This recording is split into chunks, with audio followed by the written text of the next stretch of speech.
Welcome to the 29th Annual Induction Ceremony of the Niobrara Chapter of the National Honor Society. The National Honor Society celebrated its 100th year in 2021.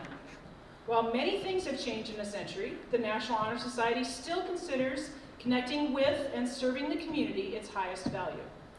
In fact, the National Honor Society has the highest rate of community service, charitable donations, and blood donations per member as any national student organization. National Honor Society is an organization formed by the National Association of High School Principals in 1921 to honor scholastic achievement among outstanding high school students. Membership in the local chapter is an honor bestowed upon a student by the faculty. If a student's GPA meets the minimum 90% cumulative average, while enrolled in at least 5 core classes, they are invited to apply for Honor Society induction. A student must write an essay describing their scholarship, leadership, character, and service. Of those applications, the candidates you see before you today were chosen by an anonymous faculty panel to be inducted. We will now introduce our honored speaker.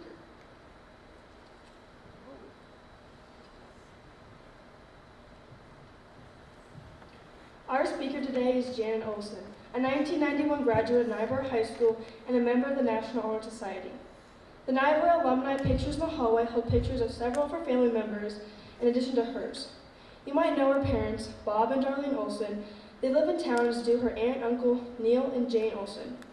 While in school, Janet was in active school activities including academic all-state, 4-year, 3-sport athlete, all-conference first team for volleyball and basketball, won the 400, 300 hurdles, 100 hurdles at state track multiple years. She earned her bachelor's and master's degrees in architecture from the University of Nebraska in Lincoln. While a very accomplished professional in the field of architecture, Janet has also had an impact in her community. As a leader with Grec Architects, she advocates for sustainable and earth-friendly urban planning and commits time to community improvement projects. Her personal interests include photography, sports, hiking, running, cycling, traveling, and exploring other cultures, food and art with her husband Brad. Janet Olson's family reaches generations into Niobrara's history, and we are proud to welcome her back today to share her journey with us.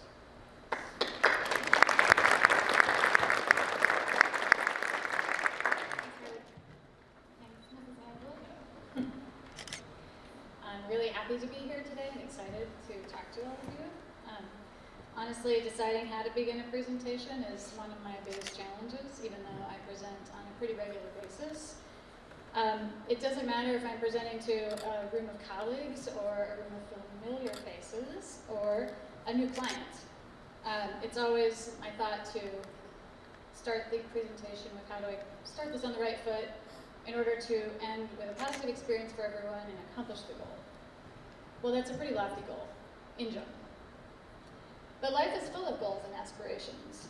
As I prepared for today, I determined I could generally sum up my goals in 3 ways: professional, personal, and philanthropic.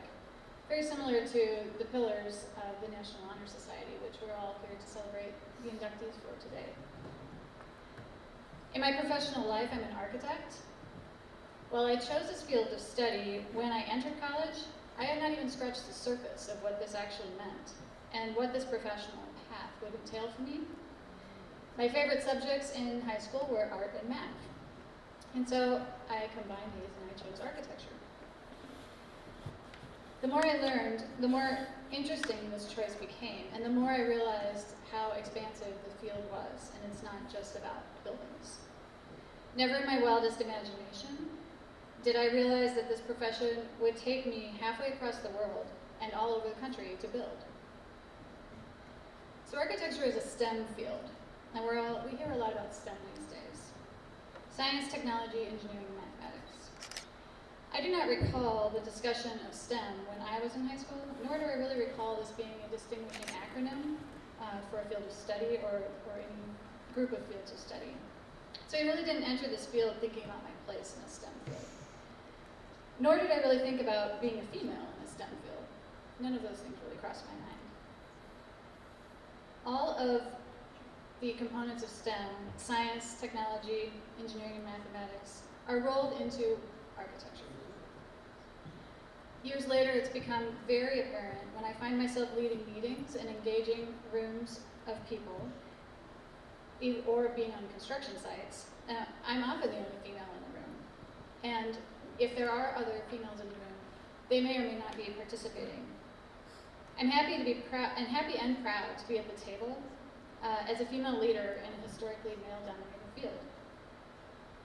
And I'm currently working to expand that presence through networks and engagements and mentorship opportunities throughout everything I'm working on today. As I said before, architecture is more than just buildings.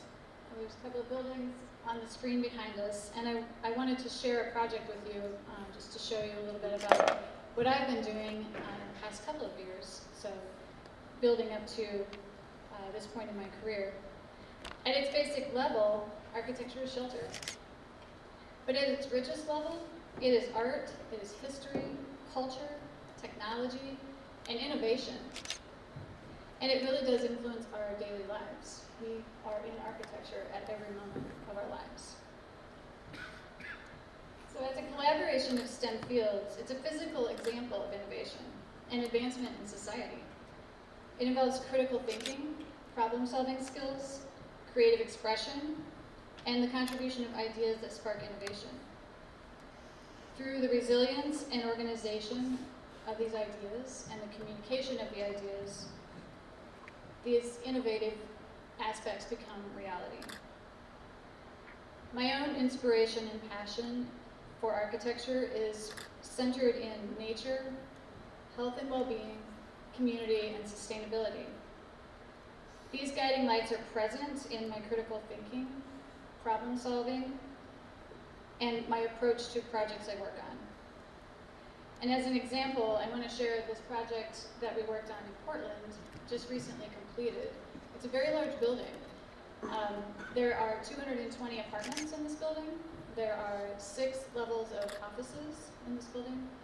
At the base, there is space for retail shops, say coffee shops, there's a restaurant, there's parking within the building, and then there's a large lobby space that everyone enters into, and people live in this building and work in this building. So everyone comes together in these communal spaces within the building. So all of the concepts that I just talked about were involved in the design of this project.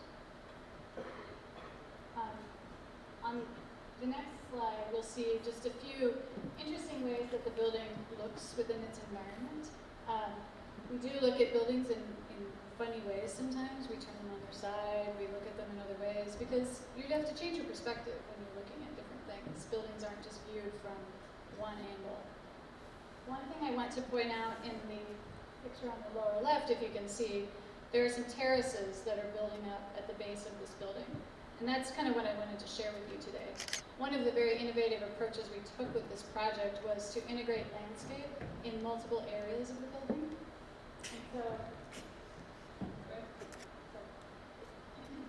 And so you can see here, this view slightly from above, that there is landscape on every one of those steps. And the reason we do that is to bring people closer to nature. It's in a very urban environment. We want to bring nature close to their daily experience. Part of the innovative portion of this was that we wanted to integrate the stormwater or rainfall that falls onto a building. We wanted to bring that into the building and actually use it to water the plants. So each terrace has a scupper that comes down the side of the glass enclosure and dumps water into a small cistern that has some water-loving plants in it. And then that water, if it's too much to hold in that cistern, will go to the next level. And it kind of almost creates a waterfall effect. And in the end, the concept of this project was built on waterfalls and water coming out of mountains. So it's very rooted in nature, and the whole idea was to kind of bring this into a physical building. And then at the very bottom of the building, we punctuated it with a giant sequoia tree, which is 35 feet tall, and it's a very amazing specimen to put on the corner of the building. We even brought the landscape inside the building. So this is what the lobby looks like when you walk into the building. You may be coming home here, because this might be where you live. So every day you would come through this lobby and you would see trees and live plants inside the building. natural light, lots of colors, lots of textures and materials and patterns. We continue to bring that throughout the building because we think it's important for people to have these beautiful spaces in which to have community gatherings and be able to come together, have conversations, and really even come together on their daily life and you know, eat and have parties and host friends. And so all of these spaces are meant for that. And finally, the views from the building are amazing. The Pacific Northwest has mountains surrounding it, and so we really wanted to bring that to everyone's attention. No matter if you're inside the building, we want you to always be aware of what's outside the building, and we give you the views to those stunning elements. And that was one of the driving mantras behind this project. So I wanted to share that with you because it really is a model of sustainability, community, and biophilic design. We studied strategies to create these residential units and gathering spaces to inspire people, to connect people to nature, and to create a comfortable space for people who live and work there. So as members of the National Honor Society, each of you has demonstrated scholarship and leadership. But service and character are also pillars of the National Honor Society, and in my mind, the basis of philanthropy. I learned philanthropy at a very young age by growing up in Niobrara. Everything that we did in our small community was involved in helping each other, pitching in, helping care for each other when in time of need. And being raised in this small community, you kind of grow up with that mindset. That becomes your mantra as you move out into life. These ideas influenced me then and continue to influence my life today and what I'm involved in. Thinking back to high school, we were kind of joking a little bit earlier. We kind of lived the mantra that if you don't participate, it's not going to happen. So, especially in a small school, we're all in sports. We're all in music and drama, and speech, and common and cheerleading. We're in clubs. We're active in our churches. We even have part-time jobs, but yet we're all still going to high school. I mean, that's a lot. Everyone has a lot going on, and it's really a feat to be at this point in your high school careers and being recognized for your achievements.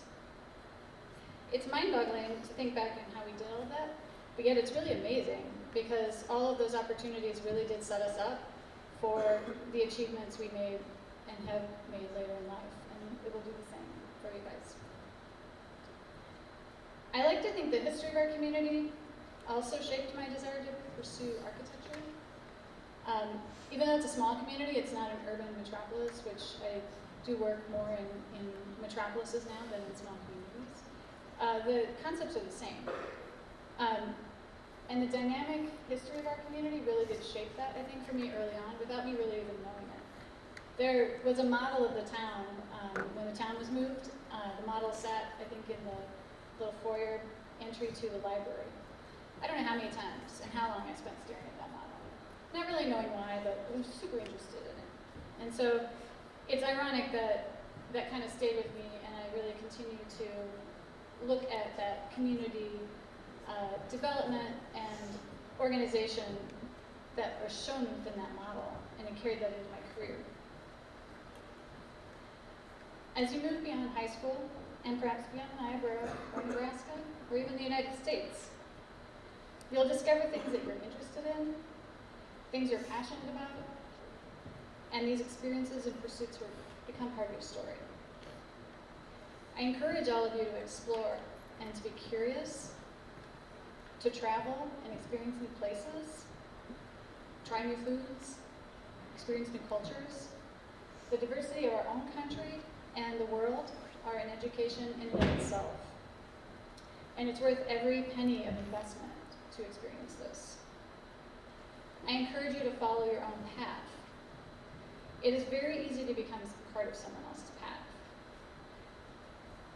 We have family and friends that are very fantastic influencers, but in the end, it's your story. So find what you're passionate about and follow it with curiosity, tenacity, and love. I also encourage you to try as hard as it is to overcome your fears to take risks. Taking chances to explore and be curious will open up other paths and opportunities that you just might not see in front of you right now, but you won't know that without taking those risks. I encourage you to invest in self-care, keeping your mind and body healthy, and engaged will prepare you to learn and explore. Finding balance in your life between your pursuits, passions, and professional path is something to develop in all phases of your life journey, and we all continue to do that.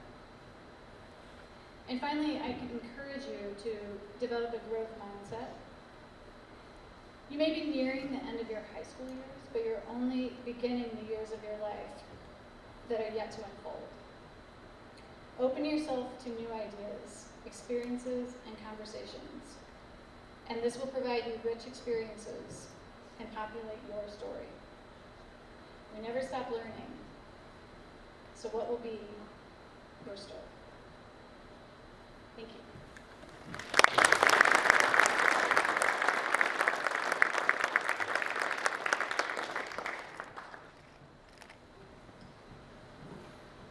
Thank you, Jana. We are proud to have you as a Niobrara graduate.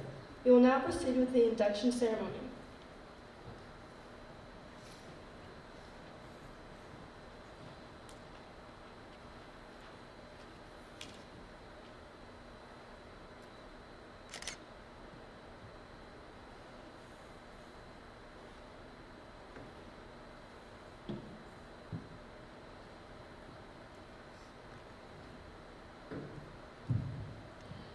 Scholarship is represented by the gold candle. The 1921 National Honor Society Charter says, scholarship denotes a commitment to learning. A student must be willing to spend hours reading and studying, knowing the lasting benefits of a cultivated mind. We should continue to learn even when formal education has ended, for learning ends only with life. Knowledge is one great element in life which leads to the highest success. It can be acquired only one way, through diligence and effort. Learning furnishes the lamp by which we read the past and light which illuminates the future. Candidates, you have the responsibility to continually expand your world through the opportunity and scholarship. What that means today is you must choose to learn. Knowledge gives you an advantage. It allows us to use the past to make good decisions for the future. The ability to think for yourself is one of the most powerful tools you can carry with you in life.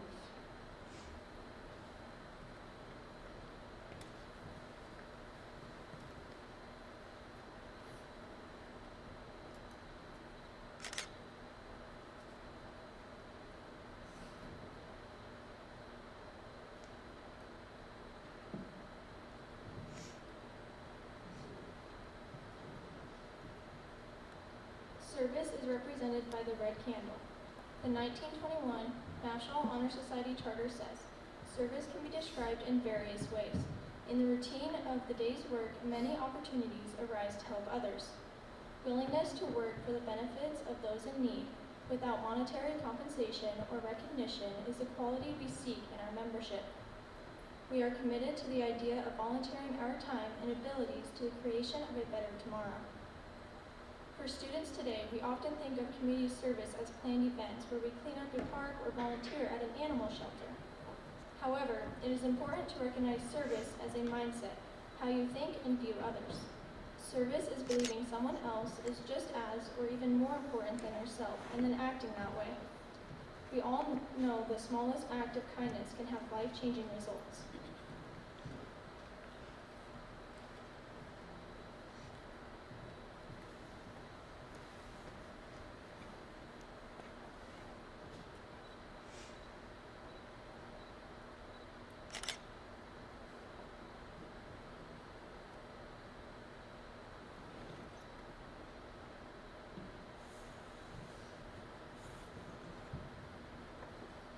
Leadership is represented by the purple candle. The 1921 National Honor Society Charter says, leadership should exert a wholesome influence on the school. In taking the initiative in class and school activities, The real leader should strive to train and aid others to attain the same objective. The price of leadership is sacrifice, the willingness to yield one's personal interests for the interest of others. A leader has self-confidence and will go forward when others hesitate. No matter what power and resources may exist in a country, they are ineffectual without the guidance of a wise leader. Leadership is always needed, thus to lead in a substantive charge to each of our members. Being a leader today is probably the same as 100 years ago, when this was written. Some people are born with the natural leadership abilities, and others learn those skills. Either way, a leader is a person who does what is right for the group as a whole, not just themselves. A leader can communicate goals, encourage others, and set a good example. A group without a leader cannot travel far.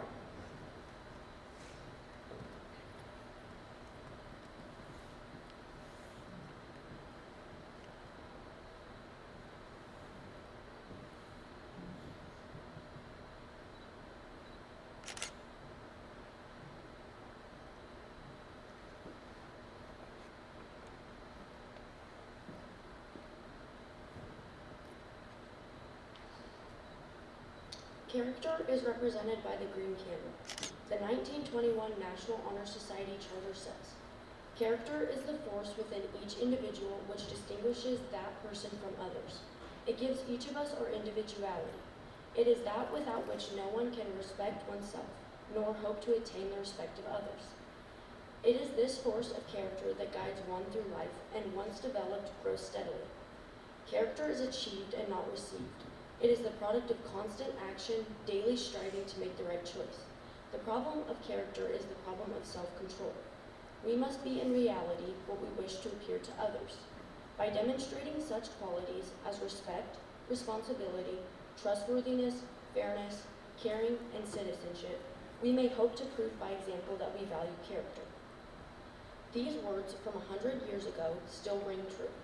Your character is who you are. Don't confuse character with reputation, which is what others believe about you. Reputations may be false, but your character will always reveal itself in your actions. None of us are perfect, and we never will be. However, we can learn from our mistakes and use them to strengthen our character. Character is shown by the tiny decisions you make every day to do the right thing, even if no one will know. Do the right thing, even if you won't be praised for it.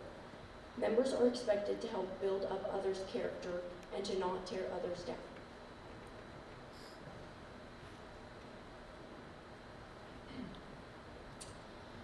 Thank you. Members and new inductees, please stand. I always tell the story every year. If you're in high school, you've probably heard the story, but you're going to hear it again. In a rare moment of humility, which means humbleness, the great scientist Isaac Newton said, and this was after he won like the most prestigious award in science that you could get in England. And Newton was kind of known for being a real jerk. He always took credit for everything, whether he did it or not, and if it was somebody else's ideas, he played it off as his own, and he got the credit for it. So for Newton to say something like this is pretty significant, so listen carefully. He said, "If I have seen farther, it is only because I have stood on the shoulders of giants." Now what he meant by that was, even though he was an incredibly brilliant person, his success was only possible due to the work of others. The great scientists that came before him, none of us are successful on our own. All of us have people behind us, encouraging us, correcting us, loving and forgiving us. Members and inductees, please take this moment to go thank someone who has helped you reach this achievement. Go fetch your cameras.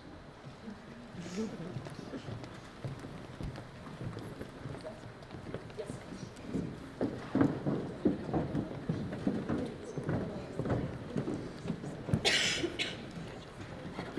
Yep, light, and then you just up along that.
white candle represents truth and knowledge, and from it the other candles of character, scholarship, leadership, and service were kindled. As this torch gives light to you, so may you give light to others.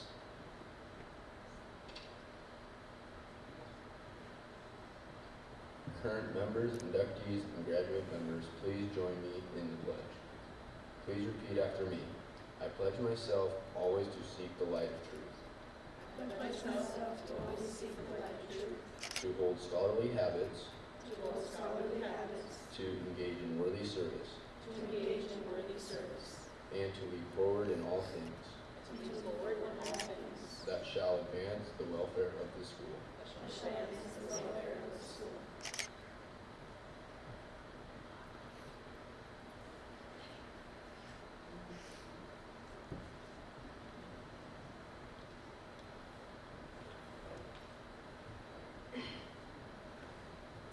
As you sign your name to the roll of members, please accept your card and pin as symbols of your induction into the National Honor Society. They are yours as long as you remain a member in good standings. Congratulations to all of our members. I hope today and days to come, as a member of the Honor Society, will be included as good memories from your high school years. Please continue to serve as role models and be an inspiration to future members of this chapter. Once again, congratulations to our new members. Thank you again to our wonderful speaker, and this concludes our introduction ceremony. Thank you.